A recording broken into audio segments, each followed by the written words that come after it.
gostaria de, com você, falar sobre o evangelho desconhecido. Você vai ver ali. Opa. Foi, não foi? Ali, ó. O evangelho desconhecido. Você viu que tem um parênteses no desconhecido? Porque a gente vai ver agora duas situações. Pessoas que não conheciam o evangelho e uma pessoa que conhecia o evangelho de Jesus Cristo. E não tem outro lugar melhor do que a gente aprender mais sobre o evangelho, de como evangelizar e de levar isso à frente, senão a própria palavra de Deus. E a gente vai ler um texto, eu só gostaria de contextualizar um pouquinho com os irmãos. A gente vai ler Atos 17. Vamos ler o versículo 22 e o 23 agora.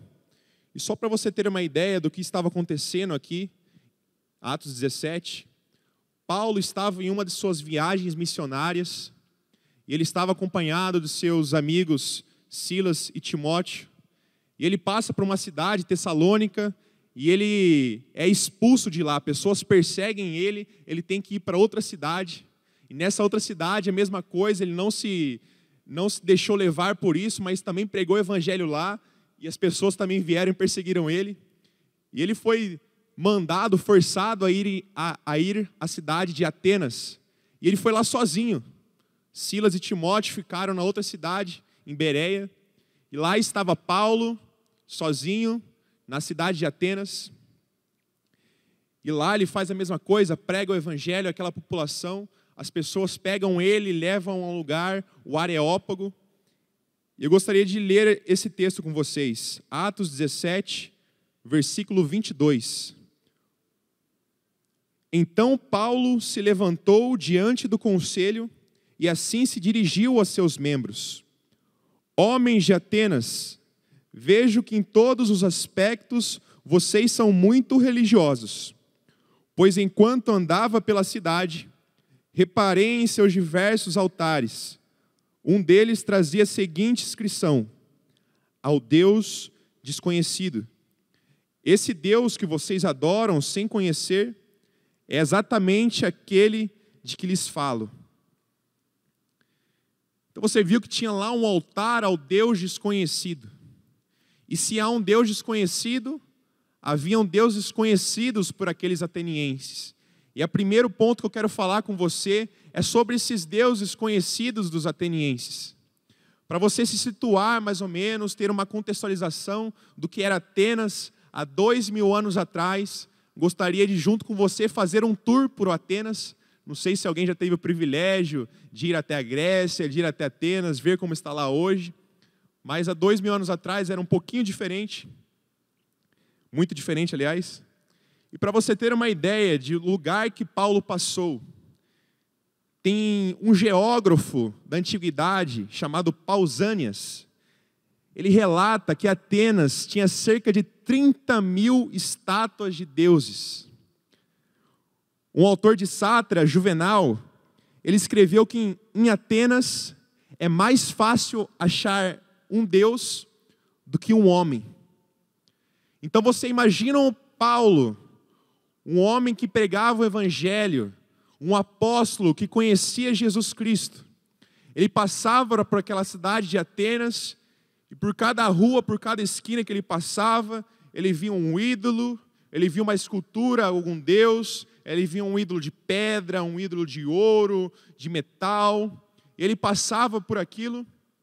Se você ver comigo lá no versículo 16, fala assim: enquanto Paulo esperava por eles em Atenas, ficou muito indignado ao ver ídolos por toda a cidade. Paulo ficou indignado, Paulo ficou revoltado com a situação daquela cidade, que estava imersa na idolatria. Cada esquina, cada rua que ele passava, ele via um ídolo. E Paulo poderia lá ficar esperando, ficar sentado esperando os amigos dele chegarem, para eles irem continuar a sua missão. Mas Paulo ficou tão indignado com aquilo que ele não poderia se calar. Então Paulo faz como ele fazia, foi às sinagogas, anunciou o evangelho aos judeus.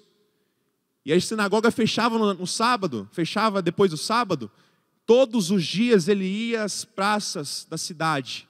E as praças não eram como as praças de hoje, onde você tem ali alguns bancos, brinquedos de crianças, e normalmente estão vazias. Às vezes você vê um senhor, às vezes você vê uma criança brincando. As praças daquela época eram os lugares mais populosos daquela cidade. Era o lugar onde tinha os mercados, onde as pessoas circulavam. Era o lugar onde as pessoas iam expor suas ideias, iam discutir. Os filósofos, as pessoas da época, as pessoas políticas da época iam discutir as suas ideias. E Paulo viu nisso uma oportunidade. Era um desafio, com certeza. Você imagina pregar o evangelho em um lugar cheio de pessoas, com as pessoas mais a elite intelectual da época. Mas Paulo viu naquilo uma oportunidade de pregar o evangelho. Então Paulo vai, prega o evangelho àquelas pessoas, e aquilo causa um alvoroço naquela cidade, como era de se esperar.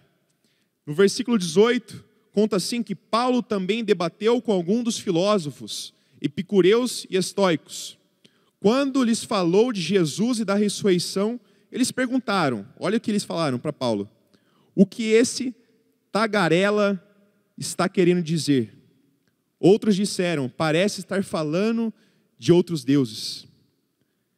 E a Bíblia relata que eles começaram a discutir, começaram a falar, e não falavam de outras coisas, senão das últimas novidades, senão do que Paulo falava de Jesus, de ressurreição. E aquilo era uma coisa totalmente contrária aos princípios deles, e eles estavam ali encucados com aquilo. Você vê que eles estranham o evangelho, e para eles, o pregador do evangelho era um tagarela. E rapidamente eu gostaria de pensar com vocês, é diferente hoje? As pessoas, será que realmente conhecem o verdadeiro evangelho de Jesus Cristo ressurreto? Ou será que quando elas ouvem de alguém falando de Jesus, não chama aquela pessoa de tagarela? O que o mundo tem a falar das igrejas, o que o mundo vem falando dos pastores, tagarelas, que falam de um livro antigo, que caluniam a gente de todos os lados. Mas Paulo não foi limitado por isso. E no meio desses deuses conhecidos pelos atenienses, Paulo estava lá pregando o evangelho. E eu gostaria de agora falar com você um pouco desse altar ao Deus desconhecido. No versículo 22 que a gente leu, mesmo Paulo indignado, você pensa como Paulo estava, a Bíblia relata que ele estava indignado. Na Almeida Revista Atualizada fala que ele se revoltou com aquela situação. Mas Paulo, de uma maneira muito cordial, fala assim: homens de Atenas, vejo que em todos os aspectos vocês são muito religiosos. Pois enquanto andava pela cidade, reparei em seus diversos altares. Paulo não estava aqui querendo discutir, não estava querendo apenas debater com eles, não estava querendo apenas causar uma intriga ali. Mas Paulo ele queria pregar o evangelho àquelas pessoas. Paulo queria alcançar aquelas pessoas para que as vendas de seus olhos, as vendas espirituais que os faziam ficar cegos para a realidade de Deus, ele queria tirar essas vendas, que elas pudessem conhecer Jesus Cristo, conhecer o evangelho. Então ele não vai lá e cria uma intriga, mas ele vai e tenta criar um ponto em comum com aquelas pessoas. Ele vai de uma maneira mais educada e fala: senhores atenienses, e fala a respeito de Jesus. E você viu que ele cita esse altar ao Deus desconhecido. E eu gostaria de falar com vocês uma possível explicação para esse altar ao Deus desconhecido. Por causa da arqueologia, nós conseguimos ver alguns fatos, alguns relatos, alguns escritos da antiguidade. E existe um escritor, um poeta, filósofo da antiguidade, chamado Epimênides. Guarde esse nome, é um nome estranho, Epimênides. E esse homem, ele viveu há cerca de 500 anos antes de Cristo. E Paulo conhecia os seus escritos. Como que nós sabemos disso? Ele cita os escritos desse tal Epimênides 2 vezes, numa carta e aqui em Atos. 2 vezes.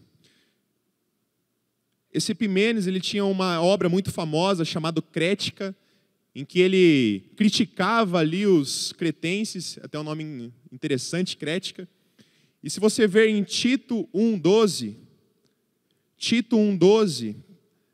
Paulo está lá falando com Tito. Tito é um homem que ele enviou para cuidar de uma comunidade, uma igreja, lá em Creta. E nessa obra de Epimênides, em um dos momentos, ele fala assim: os cretenses são mentirosos, animais cruéis e comilões preguiçosos. E se você ver em Tito 1,12, ele cita isso. Até mesmo um deles, um profeta nascido em Creta, disse: os cretenses são mentirosos, animais cruéis e comilões preguiçosos. Faz aqui uma citação direta a esse poeta, filósofo, e dita até aqui como um profeta. Em Atos 17, que nós estamos lendo, lá no versículo 28, Paulo fala: pois nele vivemos, nos movemos e existimos. Como disseram alguns de seus próprios poetas, somos descendência dele. Então aqui é claro para nós que Paulo muito provavelmente conhecia os escritos e a história desse tal Epimênides. E por que isso é relevante para esse Deus desconhecido, para esse altar do Deus desconhecido? O conto é que em Atenas houve uma praga, uma grande praga que estava dominando aquela cidade. E os atenienses se viram em desespero e começaram a clamar para todos aqueles deuses. Vocês viram que eles eram muito idólatras, tinham vários e vários deuses. E eles começaram a sacrificar, clamar e pedir ajuda a esses deuses, mas nada acontecia. Então chamaram esse tal Epimênides de Creta. E olha só o que ele fez, olha que história interessante. Lá no Areópago, no mesmo lugar onde Paulo estava, ele pede algumas ovelhas, reúne ali, e ele fala assim para os atenienses: vamos soltar essas ovelhas. Aonde elas pararem, é ali que vocês devem adorar. Ao Deus que elas pararem, no altar que elas pararem, é ali que vocês devem adorar. Então soltam aquelas ovelhas, e as ovelhas passam uma estátua, passam um ídolo, vão andando. E o curioso é que elas param num lugar onde não tinha nada, era um lugar vazio. E aí os atenienses ficam sem saber o que fazer, e olha aqui, elas pararam onde não tem nada, o que nós fazemos agora? E Epimênides fala: é exatamente a esse Deus que vocês devem adorar. Vocês não conhecem, não há nenhuma estátua aqui, não há nada. Esse Deus que vocês não conhecem, o Deus desconhecido, é eles que vocês devem adorar. Então eles vão, matam aquelas ovelhas, sacrificam, clamam, pedem a esse Deus que eles não conhecem, que eles não sabiam como dar um nome, e aí a praga é cessada. E aí então, como o povo idólatra que era, levantam um altar ao Deus desconhecido. E olha só como os atenienses eram. O tempo foi passando, e sempre que eles tinham alguma necessidade, clamavam ali aos deuses, quando não dava certo, a última alternativa que eles tinham, pediam ao Deus desconhecido. Será que você já ouviu uma história dessa? Pessoas que vão, tentam, de todo jeito, e quando não vem mais uma alternativa, vêm e clamam ao Deus. Vem à igreja pedir por uma resposta. E é nesse lugar que Paulo estava. É com esse tipo de pessoa que Paulo estava lidando. Paulo, onde quer que ele estava, seja na sinagoga, seja nas praças, seja no Areópago, ou onde quer que ele estava, Paulo pregava o evangelho e queria que as pessoas conhecessem a Jesus. Esse mesmo Deus que eles adoravam, esse é o Deus verdadeiro. Ele queria que as pessoas conhecessem a Jesus. O que movia Paulo era isso, fazer Jesus conhecido. E é isso que nós temos que tomar para as nossas vidas. O exemplo de Paulo para nós, aonde quer que ele estava, ele precisava fazer Jesus, o Deus conhecido, Jesus ressurreto.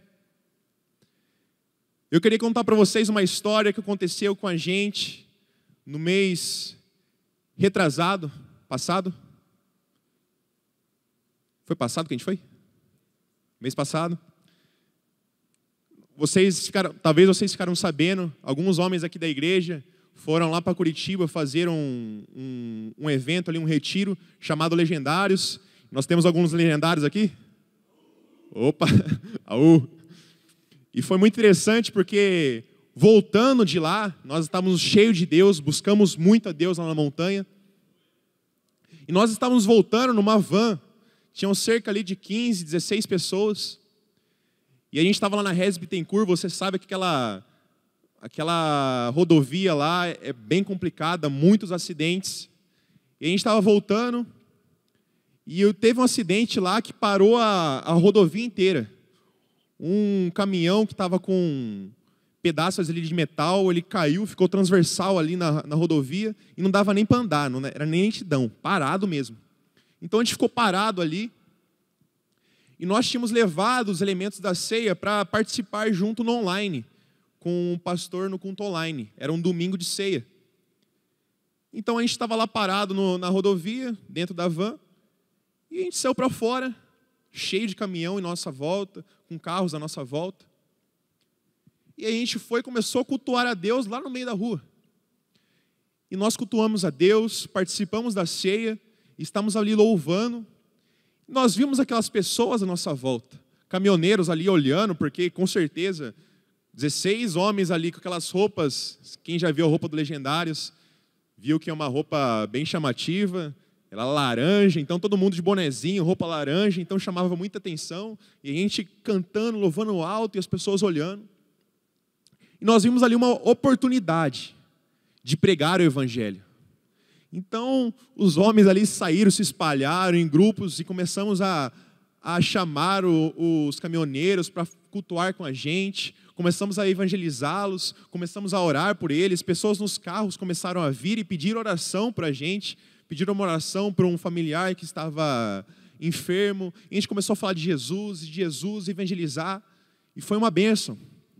E teve um deles, eu vi que a gente falou, todo mundo ali, aí um ficou de cantinho, e eu fui conversar com ele. E eu conversando com ele, tentando ir mais fundo no Evangelho, pregando o Evangelho para ele, e eu perguntei se ele já tinha participado de alguma ceia antes na vida dele. Ele falou que não. Aí eu já estranhei, falei, talvez ele nem conhece Jesus, talvez ele nem é crente e tudo mais. E eu perguntei, mas você por acaso acredita em Deus? Ele falou, sim, acredito em Deus, Jesus, acredito. E ele falou para mim que ele estava esperando um sinal de Deus. Eu falei, nossa, por que você não vai à igreja? Por que você não quer conhecer mais esse Jesus? Ele falou, não, eu estou esperando um sinal de Deus. E ele mesmo disse, eu já fui livre da morte 3 vezes. Ele reconheceu isso. Deus me livrou da morte 3 vezes, mas eu estou esperando um sinal ainda. E eu também tive essa reação, mas eu me contive na hora. E eu falei para ele, mas quanto tempo você está na rua? Quanto tempo você é caminhoneiro? Ele falou, 4 anos. Aí eu comecei a conversar com ele. Faz 4 anos que você está na rua, que você está nessa rodovia, e você reconhece que Deus o livrou da morte por 3 vezes. E hoje nós estamos aqui, nesse dia, nessa situação totalmente improvável, onde 16 homens param na sua frente e começam a falar de Jesus para você. Onde tem alguém aqui falando exatamente disso para você. E você ainda está esperando um sinal de Deus. E eu falei para ele, você viu essa ceia que nós tomamos? O pão e o suco de uva? Elas representam o sinal que Jesus já fez para nós. O único sinal que era necessário Ele dar para você. Jesus, Ele deu sinal há 2000 anos atrás, quando um dia Ele morreu na cruz pelos nossos pecados, pelos seus pecados. E Ele ressuscitou. Esse é o sinal que Ele deu para você. E eu estou aqui como mensageiro de Deus para falar disso, para falar do Evangelho, para falar que Deus já deu tudo o que você precisava. Agora é você que precisa tomar uma atitude, é você que precisa fazer alguma coisa. Eu fui bem enfático com aquele homem, porque era talvez a única oportunidade na vida que eu vou ter de falar com ele. E eu tive que falar de tudo, gastar toda a minha munição, vamos dizer assim, nesse homem. E ele falou depois, minha mulher, ela vai para a igreja, citou o nome da igreja em Curitiba. Ele ficou bem reflexivo e falou que iria para a igreja e tudo mais. Eu não sei se ele realmente foi, se não foi, se ele realmente conheceu a Jesus e teve uma transformação de vida, porque foi a única vez que eu vi ele. Mas a nossa missão a gente cumpriu. Nós poderíamos, talvez estávamos muito cansados, depois dos 3 dias que passamos no retiro, e poderíamos lá aproveitar o tempo para descansar. O motorista que estava dirigindo, ele foi com a gente, estava ali, estava até um pouquinho preocupado com ele na pista, mas graças a Deus tínhamos o Lúcio lá e não deixou o nosso motorista dormir. E foi muito interessante essa experiência. E com ela eu aprendo que nós devemos ser que nem Paulo. Paulo poderia ficar ali parado, esperando os amigos dele chegarem para ele continuar. Ele poderia ver aquela situação e achar que era muito difícil para ele, poderia se envergonhar, mas Paulo não se envergonhava do Evangelho, porque o Evangelho é o poder de Deus para a salvação. E são esses tipos de pessoas que nós conhecemos. São pessoas que, assim como Atenas, faz 2000 anos, era um outro povo de outro continente, mas parece tão próximo, parece tão atual. Era um povo idólatra. E a idolatria pode ter muitas faces. Qualquer coisa que nós viemos a amar mais do que a Deus, se torna uma idolatria em nossas vidas. E é difícil. E nós não conseguimos sozinhos superar essas coisas. Mas é o poder do Espírito Santo que atua em nós, para nós deixarmos todas essas coisas e viver como Ele quer que nós vivamos, amando a Deus sobre todas as coisas, amando ao próximo como a nós mesmos. E é esse tipo de pessoa que nós vamos achar enquanto estivermos levando o Evangelho, enquanto estivermos evangelizando. O outro tipo de pessoa que vamos encontrar são pessoas como aquela que adoravam ao Deus que não conheciam. Até levantaram um altar para Ele, diziam-se que conheciam esse Deus, sacrificavam a Ele, adoravam. Quando tinha alguma necessidade, alguma dificuldade, iam até esse altar e pediam, mas não conheciam esse Deus.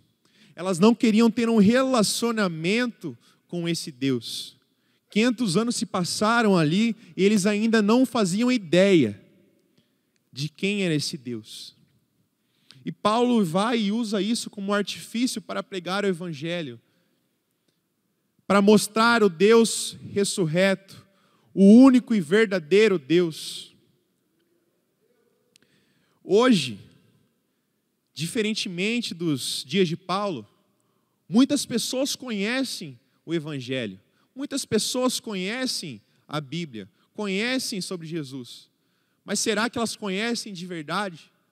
Será que conhecem o Jesus que nós vimos aqui mês passado, Páscoa, teve uma apresentação que mostrou de uma maneira muito linda o que aconteceu, a crucificação de Jesus, a ressurreição de Jesus, e falando que um dia Ele irá voltar.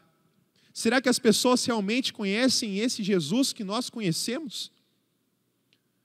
Porque quando nós conhecemos a Jesus, é uma coisa muito linda que acontece em nossas vidas, onde há uma transformação, e nós queremos fazer esse Jesus conhecido a mais pessoas, levar o Evangelho a todos. Nós vimos que pessoas estão envoltas, imersas na escuridão do pecado, na escuridão da idolatria, na escuridão de não conhecer o verdadeiro Deus.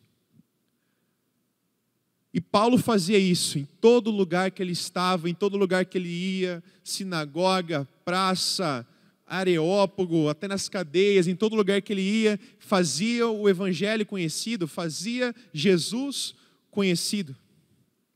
E Paulo não fazia isso porque ele era um cara excepcional. Paulo não fazia isso porque ele é um cara top, diferenciado. Quem capacitou Paulo para fazer tudo isso foi o Espírito Santo. Quem escolheu o apóstolo Paulo foi o próprio Jesus. Paulo era um homem que perseguia cristãos. Paulo era um homem que ele estava indo com as cartas para pegar cristãos, prendê-los. Um homem totalmente que não era para ser ele. Até quando as pessoas, os apóstolos, ficam sabendo que Paulo ia ao seu encontro, eles ficavam até com medo. Falavam, mas gente, Paulo era um homem que estava matando cristãos até agora, prendendo cristãos até agora. Mas quando ele tem um encontro verdadeiro com Jesus Cristo, naquele caminho onde ele vê aquela luz, e o próprio Jesus fala com ele, Paulo, por que você me persegue? Paulo perseguia a igreja, Paulo perseguia os cristãos, e Jesus fala, por que você me persegue? Depois daquele momento, há uma reviravolta na vida daquele homem, e o Espírito Santo capacita para pregar o evangelho a todas as nações, o capacita para levar o evangelho de Jesus Cristo ressurreto a todas as nações. E nós aprendemos como viver a partir da Bíblia. A Bíblia é o nosso manual, a Bíblia é nosso manual de conduta, o que nós devemos fazer, como nós devemos agir. E nós aprendemos assim como homens, como Paulo. Nós aprendemos como vamos viver esse ano do Evangelho. É só pelo poder do Espírito, e é só seguindo a palavra de Deus. E talvez enquanto você estava ouvindo essa palavra, você pode ter pensado em algum familiar seu, algum colega de trabalho, alguma pessoa que talvez está cega por alguma questão de idolatria, talvez. Talvez você conheça pessoas na sua família, no seu trabalho, no seu ambiente, nos seus amigos, que dizem que conhecem a Deus, que falam que conhecem a Jesus, mas que na verdade em suas vidas há um altar vazio, há um altar ao Deus desconhecido, não conhecem Jesus de fato. E eu gostaria de, junto com você, fazer uma oração. Se você puder levantar agora, por favor, se colocar em pé. Eu gostaria de, junto com vocês, pedir pelo poder do Espírito Santo em nossas vidas, para que nós pudéssemos ser igual Paulo. Paulo que levava o evangelho, Paulo que pregava onde quer que ele estava. Ele não tinha vergonha, ele não tinha medo, mas ele tinha essa necessidade de fazer o Jesus Cristo ressurreto conhecido. Porque aquelas pessoas estavam indo para o inferno, aquelas pessoas estavam na eternidade longe de Deus, e ele tinha o remédio, ele tinha um antídoto, ele tinha a resposta para essas pessoas. Então Paulo não podia ficar parado, Paulo ficava indignado com aquela situação, Paulo ficava revoltado com aquela situação. Que nós também possamos ter isso em nossos corações, esse amor pelas almas perdidas, amor por pessoas que precisam conhecer a Jesus, que Ele nos capacite para isso, que Ele nos capacite para pregar o Evangelho. Então, se você puder agora fechar os seus olhos, colocar as mãos no seu coração, oremos juntos pedindo para isso. Hoje é terça pop, palavra, oração e poder. E agora nós vamos orar. Ouvimos a palavra, vamos orar. E eu tenho certeza que o poder de Deus, o poder do Espírito Santo de Deus estará presente aqui agora, capacitando a gente. Ó Senhor meu Deus, lemos a Tua palavra agora, Senhor. Tu falou conosco, o Senhor falou conosco. Eu peço, Senhor, que assim como o Senhor era com Paulo, assim como o Senhor era com Pedro, que o Senhor venha capacitar essa igreja, que o Senhor venha me capacitar, Senhor, a pregar o Evangelho, a fazer, Senhor Deus, o Evangelho conhecido, fazer com que pessoas conheçam a Deus. Ó Senhor, o mundo não mudou, a idolatria continua por aí, seja a esquina que a gente passa, seja a rua que a gente passa, a gente vê a idolatria por aí. Quantas pessoas que nós conhecemos que não conhecem a Ti, Senhor. Ó Deus, capacita-nos, nos dê a palavra correta, nos dê, Senhor Deus, amor pelas almas perdidas, e que nós possamos viver o ano do Evangelho, sendo e reproduzindo verdadeiros discípulos de Jesus Cristo. E eu tenho certeza, Senhor, o Senhor não mudou, o mesmo que o Senhor era, o Senhor é hoje, o Teu Espírito continua com o mesmo poder. Então eu peço que nessa noite, o Senhor nos encha com o Teu poder, o Senhor nos encha, Senhor Deus, com a Tua capacidade, e que nós possamos ser, Senhor Deus, evangelistas, que nós possamos, meu Deus, falar de Jesus por onde quer que nós vamos. Usa essa igreja, Senhor, nos usa, Senhor. Nos usa para o Teu plano, que possamos seguir a Tua missão, Senhor, em nome de Jesus, em nome de Jesus, amém, amém, glória a Deus, glória a Deus.